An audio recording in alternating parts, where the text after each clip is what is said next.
Ty Dillon and Petty GMS announced they're going their separate ways less than a year into their first season together, and Kyle Busch admits that he has talked to other teams about driving for them next season.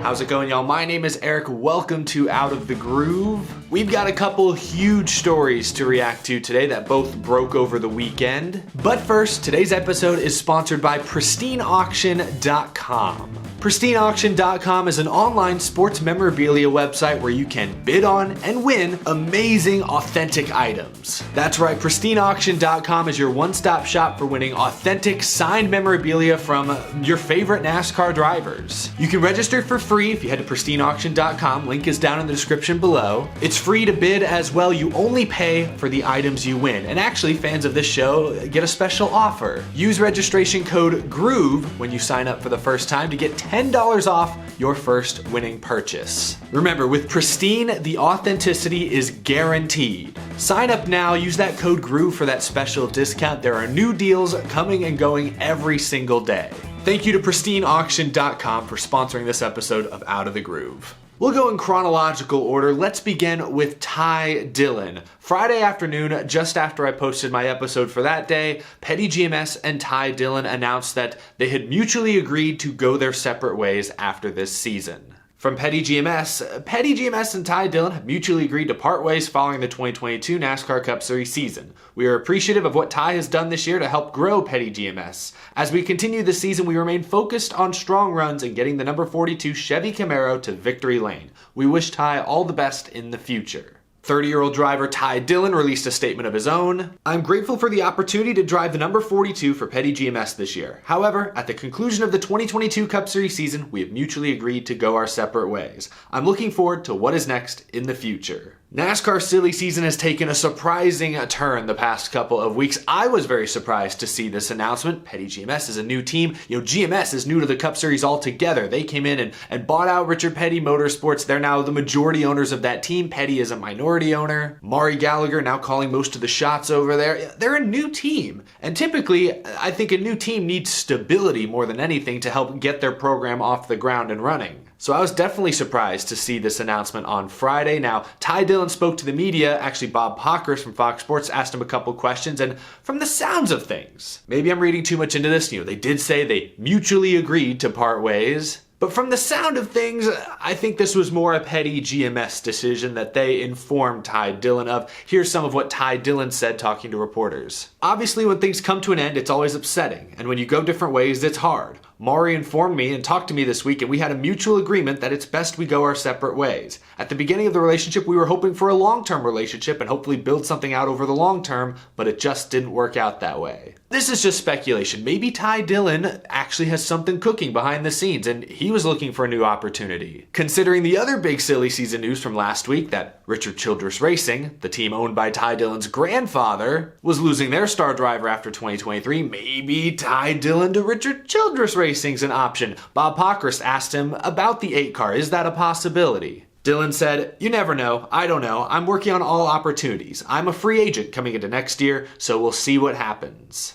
So again, what I believe happened here, and this is just my opinion, is that Petty GMS looked at the difference in performance from the 42 to the 43. The 42 car is 28th in points, only one top 10 on the season. Meanwhile, Eric Jones currently top 20 in points. Perhaps Maury Gallagher and Petty GMS looked at the crop of young drivers in the Xfinity Series hungry for Cup Series rides and thought now is the right time to make a change. That's just my guess, but we don't know for sure exactly how this split occurred, who initiated it. Either way, it is surprising. Like I said, Petty GMS is a new team. GMS is largely in control over there, and they're new to the Cup Series this season. When they announced Ty Dillon to the 42, at the time, I said it wasn't a super exciting pick, but Ty Dillon has a few years of Cup Series experience. He's not a bad driver to start a new mid-pack team with. Establish a baseline, probably isn't going to go out and wreck your car every week, not going to drive in over his head trying to do too much. From that perspective, Ty Dillon is a solid pick. Not an exciting pick, but an understandable one. I'm surprised that Petty GMS seems to be pivoting so suddenly, because then Adam Stern reported, also this past weekend, that Noah Gragson is among the team's top targets to fill that 42 seat.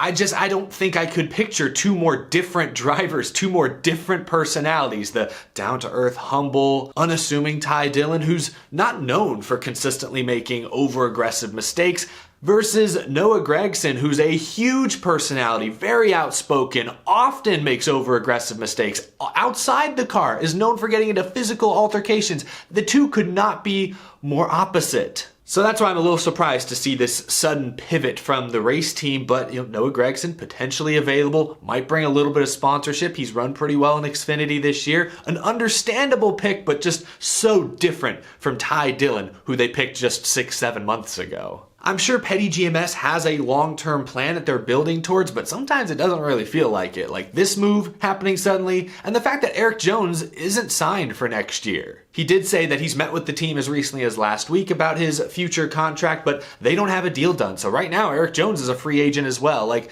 that's a lot of turnover for effectively a first-year team. That's what GMS is. So I was surprised by the move. If they go with Noah Gragson, I think that's okay. Petty GMS, in my opinion, is in no position to contend for championships or wins consistently anytime soon. They could put Kyle Larson in the 42 next year and maybe they'll make the playoffs, but I don't see him dragging them to a championship 4. That's just my take. Team still has a long way to go. They're new. They're a new team, and GMS is new to the Cup Series. Petty was kind of a mid-pack team before GMS took them over, so they have ways to go. Surprised by this news, but I'm certainly intrigued by it. And I don't know where Dillon goes. I doubt he ends up with RCR next year. I think Reddick will likely stay in that seat. I don't see them buying him out early or letting him go early. But come 2024, sure, the timing is interesting. Dillon to RCR. The Dillon bros racing for their grandfather. I mean, maybe that's where things are headed, but I don't want to get too far ahead of ourselves just yet. Now, the second, I think, pretty big revelation this past weekend regarding NASCAR's silly season has to do with Kyle Busch. Still without a contract for next year, but he admitted this weekend, talking to reporters, that he has, in fact,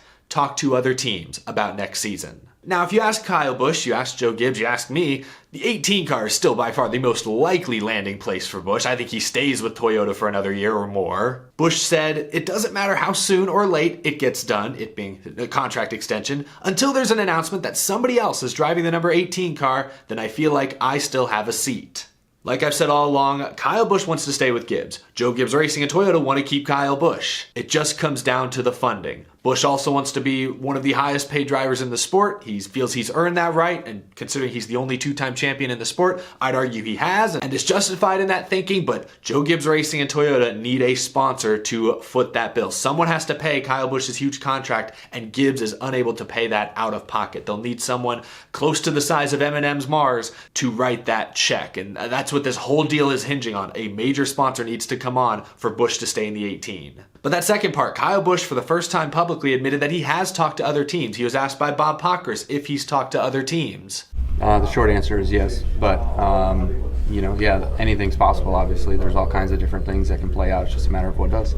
That is an interesting detail, and it got me thinking, what teams could sign Kyle Busch in the offseason, if not Joe Gibbs? And to me, the short answer is no one. I mean, Kyle Busch said it himself a couple months ago, and granted, this was just during one of his little banter sessions with the media, but he said that he doesn't feel like there are any other teams that either could afford him or would take that chance on him. And I think it's mainly that first point. If Joe Gibbs can't pay Kyle Busch's salary or what Kyle Busch expects his salary to be, there's not a single other team in the NASCAR Cup Series garage who could do it either. If Busch ends up driving for another team besides Joe Gibbs Racing, he'll be making less money. He will be taking a pay cut. Joe Gibbs Racing is known for paying their people, their drivers, typically better than most other, even major teams in the sport. If they can't afford Kyle Busch's salary, no one else can either. So Busch would have to take a pay cut, and obviously he doesn't want to do that. But say he does, I mean, obviously there's SHR, Almirola, sounds like he's probably still retiring, so that 10 car is likely an option, but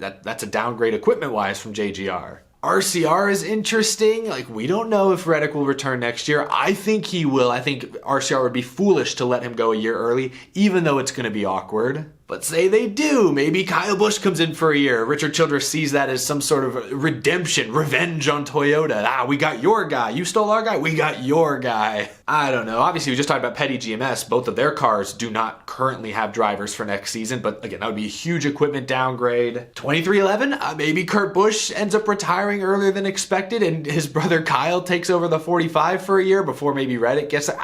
This is all crazy speculation because let's go back to that first point. I don't think anyone else can afford Kyle Busch's salary. Busch would not only be taking a worse ride, he would be taking less money if he ended up with a team besides Joe Gibbs Racing. So that's why this deal, these negotiations, this sponsor search is so interesting and so very important. Kyle Busch isn't going to Hendrick Motorsports, not next year. They have all their drivers under contract. They've got a very solid 4-driver lineup, all very young, all very talented. And that's the only team in Cup right now that I would even consider arguing is an upgrade over Joe Gibbs Racing. I am surprised it's taken this long to get a deal done, considering a couple months ago there were some reports that maybe a deal was close to being finalized. Like Joe Gibbs, after the race this Sunday afternoon, expressed a similar sentiment. He too said he was surprised that a deal had not yet been done. You've got to put a lot in place to make things work out, and we're working as hard as we can. We're going after it a number of different directions, so yeah, I'm surprised at this point that we haven't been able to get that finished. Of course, talking about Kyle Busch's contract extension,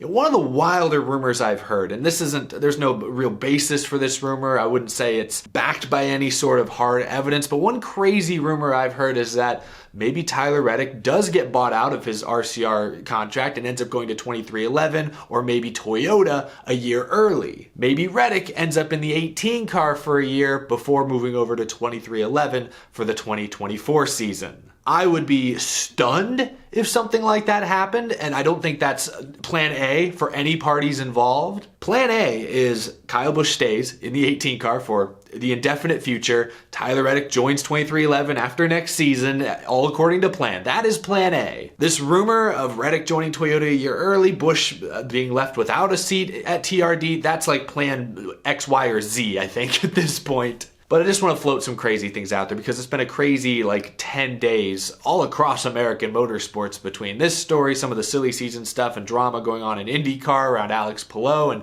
his contract situation. Nothing surprises me anymore. So share your thoughts down in the comment section below. Where do you think Kyle Busch races next year? Do you think he'll be in the 18 car? Do you think he'll be forced to go elsewhere? Will he still be with TRD beyond this season? Share your thoughts. Silly season has gotten spicy. Thank you so much for watching. If you're new to the channel, hit that subscribe button so you don't miss any other NASCAR news throughout the summer and into the fall. There's sure to be a lot more coming down the pipeline very soon. As always, a big thank you to my Patreon supporters as well. I couldn't do the show without your tremendous support every single month. We'll be back this week. Plenty more to discuss before Pocono. I'm excited to go out to the Tricky Triangle this weekend. Gonna be a good time. Hope to see a lot of y'all there. Thanks for watching. I will see you in the next video.